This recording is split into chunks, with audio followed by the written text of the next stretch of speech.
Gaza में Israel की Beirut और दीगर लेबनानी इलाकों पर मुसलसल फ़िज़ाई हमले जारी। 30 से ज़ायद शहादतों का खदशा। झड़पों के दौरान 18 इसराइली फ़ौजियों की हलाकत की इत्तलात। इस इलाके में इसराइली मुस्तकिल हमलों का मकसद सैयद हाशिम सफ़ीउद्दीन को निशाना बनाना है। इसराइली फ़ौज के लेबनान में आबादियों पर फ़िज़ाई हमले। बैरूत में मेडिकल कॉम्प्लेक्स को निशाना बना दिया। तिब्बी हमले के अरकान और नौज़ायदा बच्चों समेत 17 अफराद शहीद। ज़ाहिया में हिज़्बुल्लाह के हेडक्वार्टर के करीब बमबारी, 20 अफराद जान से गए। वादी बीका में मकानात को मिसाइल से उड़ा दिया गया। हिज़्बुल्लाह का भी भरपूर जवाबी वार। शुमाली इसराइल के कस्बे में इसराइली फौजियों के ग्रुप को रॉकेटों से निशाना बनाया। मुख्तलिफ मकामात पर 200 से ज़ायद रॉकेट दागे गए। मुजाहिदीन की सरहद पर 25 से ज़ायद कार्रवाइयों में सयूनी फौज को भारी नुकसान पहुंचा। हमलों में 14 फौजी हलाक और 50 से ज़ायद जख्मी हुए। हमले में 5 मरकावा टैंक भी तबाह।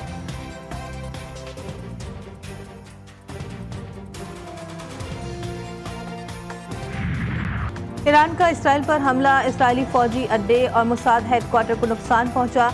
सैटेलाइट तस्वीर सामने आ गई। इसराइली फौज के भी अपने हवाई अड्डों पर ईरानी मिसाइल गिरने की तस्दीक। सरबराह ईरानी फौज ने कहा कि उम्मीद है सयूनियों ने मिसाइल हमले के पैगाम को समझ लिया होगा। ईरानी सुप्रीम लीडर ने अमरीकी और यूरोपीय मौजूदगी को खित्ते के मसाइल की जड़ करार दिया। ईरानी सदर कहते हैं ईरान जंग नहीं चाहता, लेकिन इसराइल ने मजबूर किया तो पहले से ज्यादा सख्त रद्दअमल सामने आएगा।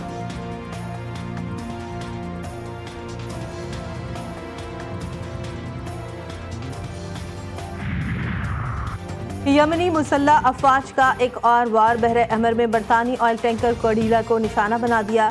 यमनी मुसल्ला अफवाज की जानिब से जारी करदा फुटेज में वो लम्हा दिखाया गया है जब बरतानवी ऑयल टैंकर कोडीलिया मोन को बहरे अहमर में एक ड्रोन कश्ती ने निशाना बनाया था।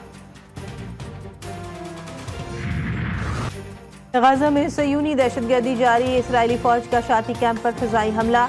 पनागुज़ीन कैंप को निशाना बनाया। दर्जनों फ़लस्तीनी शहीद, मुतअद्दिद ज़ख्मी। फ़लस्तीनी वज़ारत सेहत के मुताबिक इसराइली फ़ौज ने खैमा बस्ती पर हमले में फॉस्फोरस बम का इस्तेमाल किया। शुहदा में बच्चों और ख़वातीन की बड़ी तादाद शामिल। ज़्यादातर ज़ख्मियों की हालत तशवीशनाक।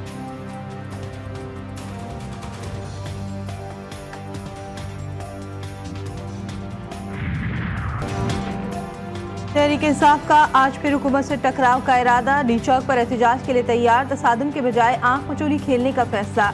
अली अमीन गन्नापुर ने ज्यादा से ज्यादा कारकुनों को इस्लामाबाद पहुंचने की हिदायत कर दी।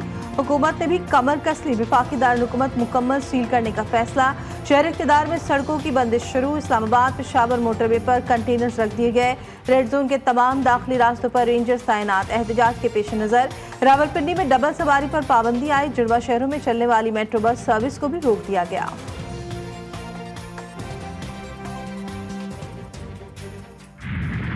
कि हमने डी चौक पहुंचना है या इस्लामाबाद पे धावा बोलना है, तो उसके ऊपर अगर कोई आएगा और जो हाथ चढ़ेगा उस पे मैं एडवांस उनको बता रहा हूं कि फिर हमें कोई ये ना कहे कि जिनके साथ नरमी करनी है। सीएम केपी के एक समझदार और अच्छे पाकिस्तानी हैं, उनको भी ये अपने फैसले को रिव्यू करना चाहिए कि वो इस्लामाबाद की तरफ रुख कर रहे हैं। पुलिस ने अपनी पूरी तैयारी की हुई है, हमने अपना पूरा अरेंजमेंट किया हुआ है। फिर इतना ज़रूर है कि कोई शिकवा ना करे। कोई नरमी नहीं होगी, ये बात ज़हन नशीन कर लें, फिर गिला ना हो कि हमारे साथ ये हो गया। अली अमीन गन्नापुर अपने फैसले पर नज़रसानी करें, सियासत करें, मगर ये तरीका दुरुस्त नहीं। वफाकी वज़ीर दाखिला मोहसिन नकवी की तहरीक इंसाफ को सख्त वार्निंग। इस्लामाबाद में फौज तैनात करने का इंदिया।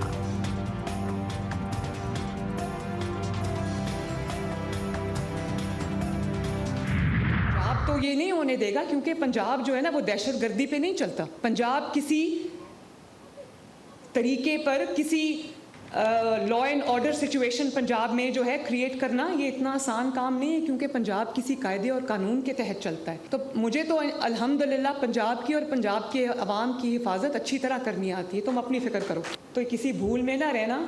ये दहशतगर्दों को कैसे निमटना है ये अच्छी तरह आता है मरीम नवाज शरीफ को। पंजाब में कानून तोड़ना आसान नहीं, मुझे अपने लोगों की हिफाजत करना आती है। मरीम नवाज भी पीटीआई का एहतजाज रोकने मैदान में आ गई। लाहौर में हिम्मत कार्ड मंसूबे की तकरीब से खिताब में कहा कि कोई भूल में ना रहे, तकरीबी अनासर से निमटना आता है। फितना फसाद की सियासत किसी को अपनी छत, अपना घर नहीं दे सकती। ना अहली और नालायकी की वजह से गुज़श्ता 5 साल में महंगाई थी। विफाक की इकाइयों को लड़ाने की बात करना काबिल मजम्मत है।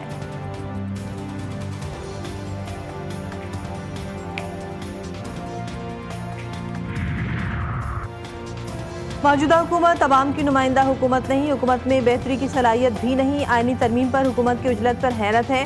आईनी तरमीम की मंजूरी की इतनी जल्दी क्या है? मौलाना फजलुर रहमान ने एक बार फिर शहबाज हुकूमत से सवाल कर लिया। वाज़ेह किया कि इस वक्त हम हुकूमत के साथ आईनी तरमीम पर आमादा नहीं। आईनी तरमीम पर जो भी हिकमत अमली होगी वो हमारे मौक़िफ़ की ताबे होगी। अपोजिशन से एहतजाज न करने का मुतालबा किया।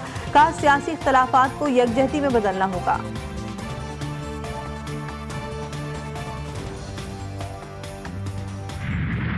गाज़ा पे इसराइल की बैरूत और दीगर लेबनानी इलाकों पर मुसलसल फ़िज़ाई हमले जारी। 30 से ज़ायद शहादतों का खदशा। झड़पों के दौरान 18 इसराइली फ़ौजियों की हलाकत की इत्तलात। इस इलाके में इसराइली मुस्तकिल हमलों का मकसद सैयद हाशिम सफ़ीउद्दीन को निशाना बनाना है। इसराइली फ़ौज के लेबनान में आबादियों पर फ़िज़ाई हमले। बैरूत में मेडिकल कॉम्प्लेक्स को निशाना बना दिया। तिब्बी हमले के अरकान और नौज़ायदा बच्चों समेत 17 अफराद शहीद। ज़ाहिया में हिज़्बुल्लाह के हेडक्वार्टर के करीब बमबारी, 20 अफराद जान से गए। बादिया बीका में मकानात को मिसाइल से उड़ा दिया गया। हिज़्बुल्लाह का भी भरपूर जवाबी वार। शुमाली इसराइल के कस्बे में इसराइली फ़ौजियों के ग्रुप को रॉकेटों से निशाना बनाया। मुख्तलिफ मकामात पर 200 से ज़ायद रॉकेट दागे गए। मुजाहिदीन की सरहद पर 25 से ज़ायद कार्रवाइयों में सयूनी फ़ौज को भारी नुकसान पहुंचा। हमलों में 14 फ़ौजी हलाक और 50 से ज़ायद जख्मी हुए। हमले में 5 मरकावा टैंक भी तबाह।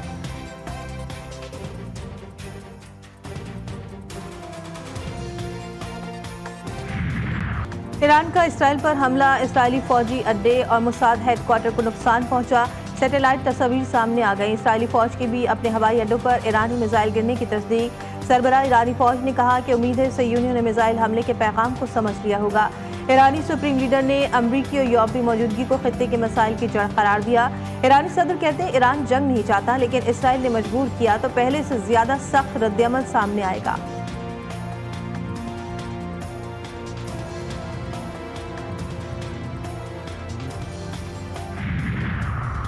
यमनी मुसल्ला अफवाज का एक और वार। बहरे अहमर में बरतानी ऑयल टैंकर कोर्डिला को निशाना बना दिया।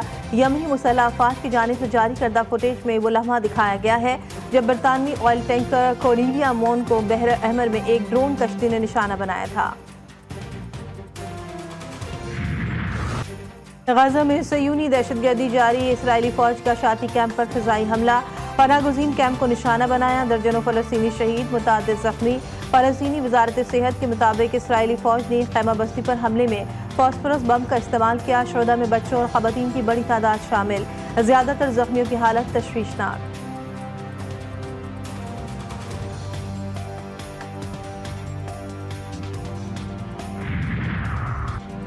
कोयटा में शादी के घर में सफ़े मातम बिछ गई। मगरबी बाईपास पर बारातियों की बस खाई में जा गिरी। हादसे में बच्चों और ख़वातीन समेत 9 अफराद जाँ बहक, 57 जख्मी। कई की हालत तशवीशनाक। जख्मी और लाशों को सिविल और BMC अस्पताल मुंतकिल कर दिया गया।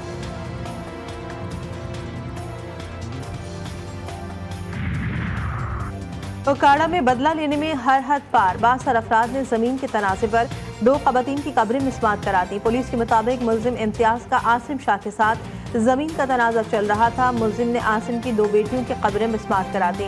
बाकी का मुकदमा दर्ज कर लिया गया।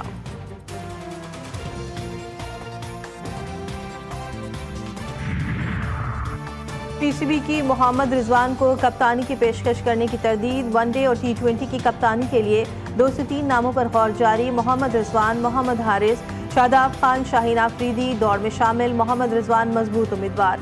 हेड कोच गैरी क्रिस्टन का वोट सबसे अहम करार।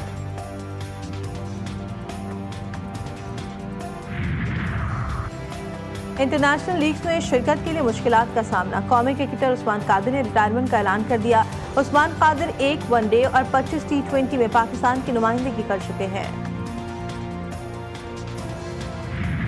और T20 विमेंस वर्ल्ड कप का रंगारंग मेला। कौमी विमेंस क्रिकेट टीम का फातिहाना आगाज। श्रीलंका को 31 रन से शिकस्त दे दी। पाकिस्तान के 116 रन के जवाब में श्रीलंकन टीम सिर्फ 82 रन बना सकी। पहले बांग्लादेश ने स्कॉटलैंड के खिलाफ फतह अपने नाम की।